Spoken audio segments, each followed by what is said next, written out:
Hello good morning साथीहरू।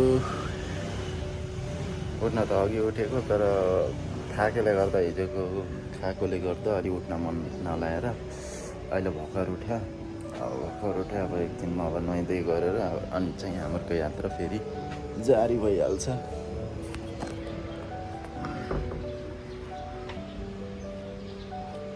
घाम पनि हुन आँटिसकेछ यार।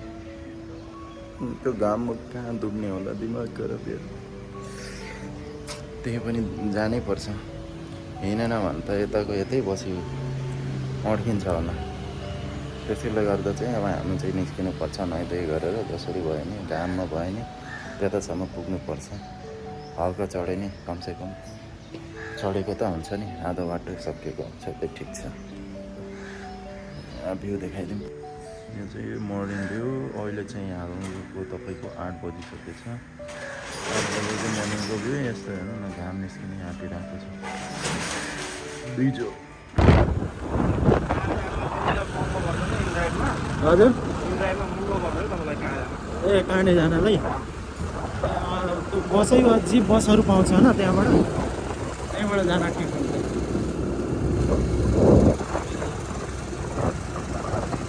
अनि अहिले यतिखेर गएर त ट्रेकिङ स्टार्ट गर्न सकिँदैन, साँझ भइहाल्छ। उतै काँडेमा होटल पाउँछ ठिकै। त्यसो भए उतै गएर बस्नु पर्ला एक राति। अन्त तपाईँको काँडेबाट मलाई सारङकोट घुम्न भए नजिकको भ्यू हेर्ने ठाउँहरू कुन चाहिँ राम्रो होला?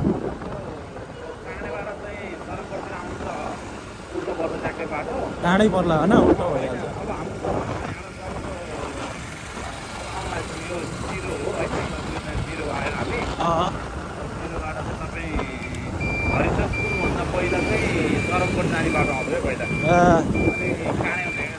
धेरै टाढा पर्यो सरमकोट त अब तपाईँको यही जानु हो क्या, भनेपछि भ्याउँदैन होइन सरमकोट जानु त अहिले त मजाले भ्याउँछ। अहिले जान त भ्याउँछ होइन। मजाले भ्याउँछ। अहिले पहिला सरमकोट काँडे जानुभन्दा पहिला सरमकोट गएर घुमेर अनि तपाईँ उता काँडे जाँदा पुग्छ। काँडेतिरबाट अर्को चाहिँ घुम्ने ठाउँ छैन होइन उता?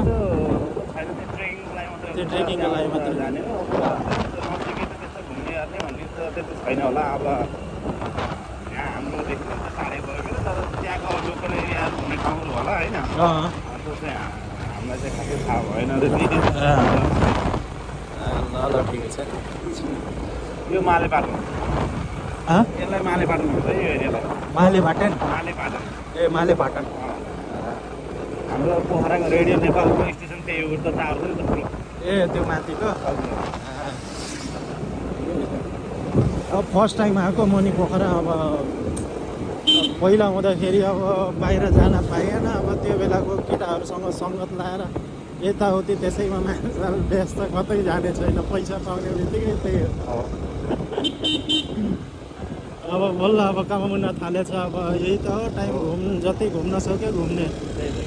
अनि पुरस्कार लगाएपछि फेरि त्यस्तै हो, छोराछोरीहरू भएपछि होइन त्यस्तै हुन्छ। त्यो कापी किताब किन्न पढाउनेमै व्यस्त, कहाँको घुम्न सकिन्छ।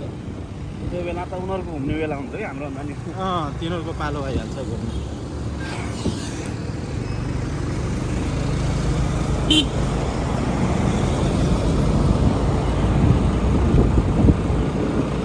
तपाईँको अब तपाईँले त अब आज दिनभरि जस्तो घुमेर पोखरा घुमेर अनि बेलुका बेलुकातिर चाहिँ गएर काँडे बसेर अनि त्यहाँबाट भोलि बाटो चाहिँ कता त्यहाँबाट माथि जाने ट्रिपहरू पाउँछ होला। तपाईँ ट्रेकिङ जाने जहाँ हो नि अलिकति अब गाडी कति बजीसम्म चल्छ यता? अब त बेलुका 6, 5, 6, 7 बजी हुन्छ। सब काँडे जान चाहिँ जतिखेर गाडी पाइन्छ, किन त बाग्लु जाने गाडीहरू हुन्छ, त्यो हाइवे हुन्छ त, त्यो भएर जतिखेर जानु पनि पाउँछ गाडी त। अब तपाईँहरू नयाँ मान्छे, अब ढिलो गरेर बेलायन गएको राम्रो। त्यो त हो। त्यहाँ गएर कता के हो होटल यताउति खोज होइन। अब काँडे भन्न त्यहाँ सिटी होइन नि त, खासै त्यो सिटी होइन होइन त्यो हाम्रो लभली डाँडा भनेको यो एरिया हो। त्यो डाँडा छ नि, त्यसको नामै लभली डाँडा। केटाकेटीहरू डेटिङ बस्ने ठाउँ यो यही हो, डेटिङ बस्ने ठाउँ। खतरा भिड हुन्छ होला त्यसो भए। अहिले त टाइमै त्यही आँखा राम्ररी त्यो उमर नपाएको छैन, मैत्री नै चाहियो है। ठिकै छ, अहिलेको टाइम पनि त्यस्तै आइसकेछ। होइन यो यस्तो हुन्छ तपाईँको केटाकेटीहरू बिग्रिनुमा पनि अब हामी आफ्नो अभिभावक पनि दोष हो होइन। त्यो त हो। अनि हाम्रो देशकै पनि दोष हो क्या, नेपाल सरकारकै दोष हो क्या। त्यो त हो। एउटा नियम कानुन बनाउनु नियम कानुनै छैन हो नेपालमा, केही छैन। अरू कन्ट्रीमा कस्तो हुन्छ, डाँडाभरि हुन्छन् केटाकेटी जोडीहरू, त्यो डाँडाभरि हुन्छन्। अनि यही हरकत त गएर विदेशमा पनि देखाउँछन् हो। अनि त्यही भएर अब हेर्नु कति विदेश बदनामहरू भएको छ होइन। सेम यस्तै कुवेतमा यही हालत देखाएर चाहिँ फर्वनिया पार्क भन्ने रहेछ, त्यो टिकटकमा सर्च छान्ने व्यक्ति बङ्गालीहरू लिएर इन्डियनहरू लिएर पुरै बसे हुन्छ हो, पुरा भएर। त्यो खास भनेको त्यो पार्क बनाएको के त्यहाँको मान्छेहरू अब थाकेको बेलामा यसो साँझ आराम गर्ने, थकाइ मार्ने त गएर त्यहाँनिर पुरा रात रातै डिजे बजाएर नाच्दैछ, अङ्गालो हानेर बसेर। त्यसले गर्दा एकचोटि पुलिस परेर थुप्रैजनालाई सिधै समातेर खोलभित्र हाल्यो। कतिजना त इलिगलहरू थियो, आइडी नभएको, तिनीहरूलाई त सिधै डिपोर्ट पार्यो लुजा भन्दै। अब तपाईँको सरमगढ जाने अब अगाडिबाट हो। अब हाम्रो बिन्दवासिनी मन्दिर आउँदैछ। अब हामी बिन्दवासिनी मन्दिर चाडमा पुग्दैनौँ। डाँडा हेरिरहेको छ नि त, देखेको त्यही डाँडा हो। तपाईँ त अझ एकछिन गएर त हरिचोकको त माथि च्याङ्रा क्या च्याङ्राहरू अब तपाईँहरूको त्यो त पाउँदैन होला। पाउँदैन हाम्रो उतातिर अब किनभने हाम्रो अब यहाँ च्याङ्रा पाउँछ। च्याङ्रा हेर्ने यताउति हेरेर चाहिँ गयो नि हुन्छ क्या हरिचोक भएर होइन। अहिले अघि त्यो अङ्कलले, त्यो होटलको अङ्कलले देखाइरहेको थियो हरिचोकमा अहिले च्याङ्राहरू खतरा छ त, बेचिरहेछ। 40,000 छ, 35,000 भन्ने। अनि फेरि अब च्याङ्राको मासु के हुन्छ भने चाहिँ जडीबुटी खाएको भन्ने मान्यता छ हाम्रो चाहिँ। त्यो भएर नि त्यो दसैँ तिहारमा चाहिँ पोखरेलले दसैँ नि च्याङ्रा खान्छ क्या। हाम्रो त थाहै छैन यो च्याङ्रा पनि खान्छ। 1 केजीको 2,000 2500 3,000 नि पर्छ होइन, तर खान्छ। भनेपछि सबभन्दा महँगो मासु त्यही हो रहेछ। अनि त फेरि सिजनमा मात्रै आउँछ नि त, 12 महिना खाऊँ भनेर पाइँदैन। अब जब दसैँ तिहारमा आयो सकियो, त्यसबाट पछाडि आउँदैन भने अर्को साल दसैँ तिहारमा। कस्तो हुन्छ च्याङ्रा मासु? मिठो हुन्छ है। हुन्छ राम्रो राम्रो हुन्छ मिठो हुन्छ। हाम्रो बिन्दवासिनी मन्दिर यही हो है त। बिन्दवासिनी मन्दिर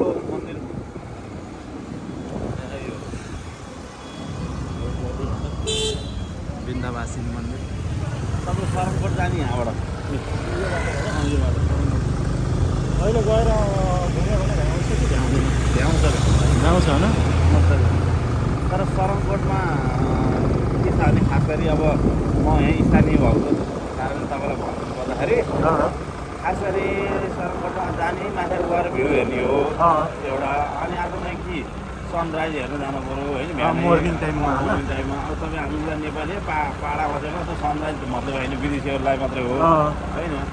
अनि के सनसेट त्यही हो, त्यहाँको इच्छा त्यही हो। अब यहाँबाट गयो भने लगभग कति टाइम लाग्छ सारङकोट पुग्न? अब यहाँ होला दसैँमा 10 किलोमिटर आसपास। 10 मिनटको आसपास। 10 किलोमिटर क्या। 10 किलोमिटर। त्यसभन्दा सबै छ तर मान्छे होइन। अब हामी हरिचोक आइयो। हरिचोक यो हरिचोक हो। त्योभन्दा बरुभन्दा सारङकोट जाँदै राम्रो होला है। हुन्छ होला एक्चुअली उसलाई सोध्नु त। भइहाल्छ। सारङकोट जाने? सरमगढ जाने हो र? सारङकोट जाने भन्नु जाम न त। यता ट्रेकिङ जान हिँड्नुभएको होइन? ट्रेकिङ त अब भ्याउँदिनँ कि, बरुभन्दा साँझतिर यसो घुमेर सारङकोट घुमेर अन्त यता हरिचोकतिर कतै बसेर अनि रातिर नभए भोलिबाट स्टार्टिङ गरौँ ल ट्रेकिङ। अहिले त सकिन्न होइन, त्योभन्दा राम्रो अहिले यहीँ छेउमै छ सारङकोट, यसो गएर भ्यू पनि हेरिहाल्छ। जाने ल होइन यहाँ कुरा गर्दा गर्दै यसो के छ अब फर्स्ट टाइम आएको कि पोखरा हुन त साथीहरू थुप्रै छन् तर कोही छैन पोखरामा सब बाहिर अहिले छ त्यसले गर्दा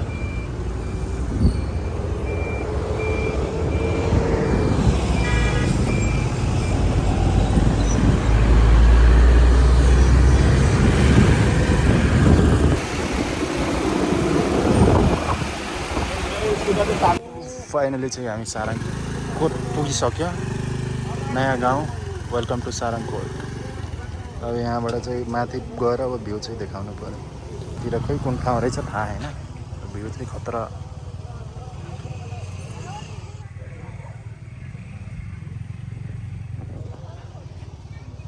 अगाडि सेम यस्तै खोला हो फेरदाल सब खोला हो पहिला ए यो पुरै खोलाहरू थियो तपाईँको त्यो बाह्रै टेम्पल जानु भएन जानुपर्छ कहाँ त्यो मन्दिर जानुभयो र जानु भएन अहँ, फेरदाल गएको मन्दिर छैन। जानु भएन त्यो फेरदालको बिचमा मन्दिर छ नि त बिचमा त्यो छ त्यो मन्दिर पनि पहिला मान्छेहरू चाहिँ हिँडेर जान्थ्यो कि यो खोला हिँडेर जान्थे होइन पछि चाहिँ यसलाई चाहिँ ड्याम बनाएर अहिले त डुङ्गाबाटै जाँदो रहेछ है सबैजना त्यस्तो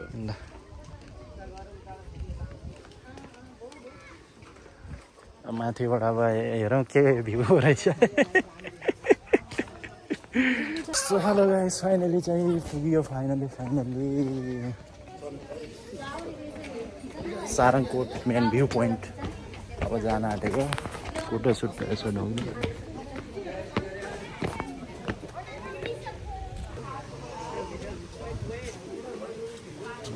यसो रहेछ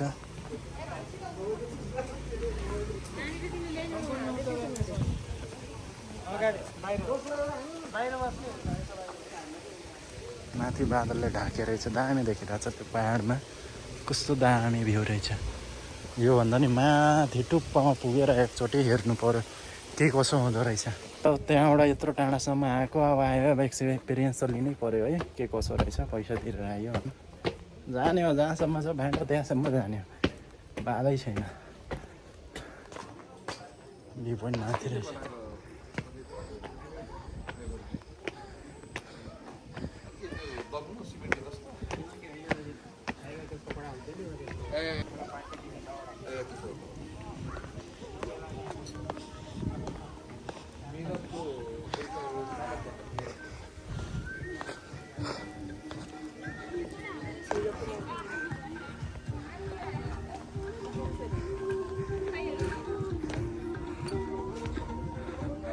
आमामामा खतरा छ त भ्यूहरू बवाल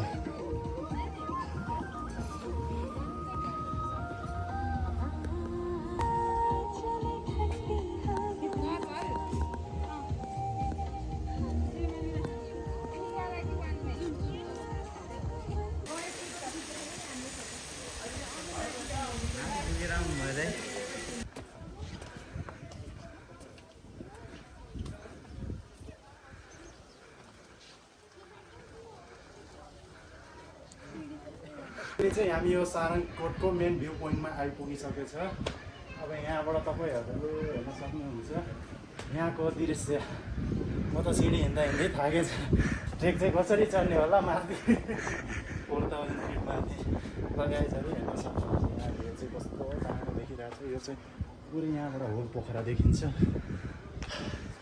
थाकेर पर्नै गाह्रो भयो चुरोट बढी खाएर हो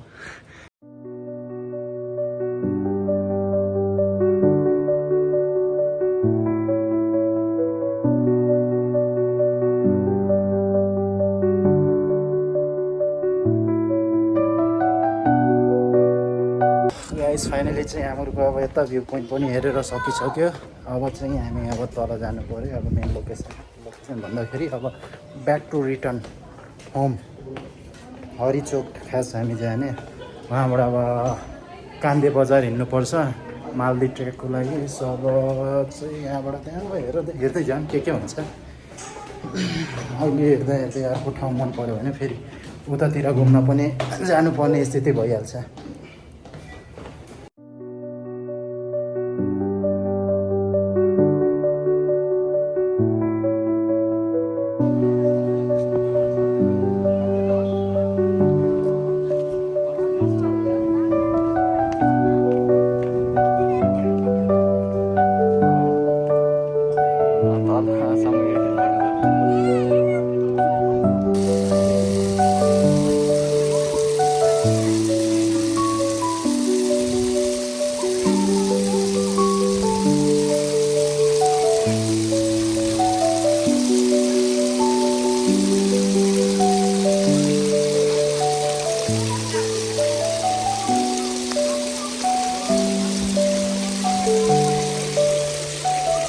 गाइज अहिले चाहिँ हामी सारङकोट भ्यू पोइन्ट पनि घुमेर सकेर अब हामी चाहिँ ब्याक टु हरिचोक जान आँटेको छौँ।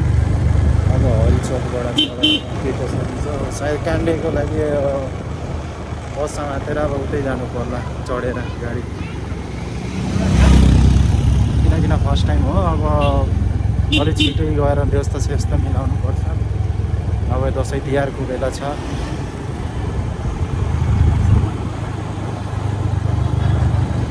Way back to Pokhara view.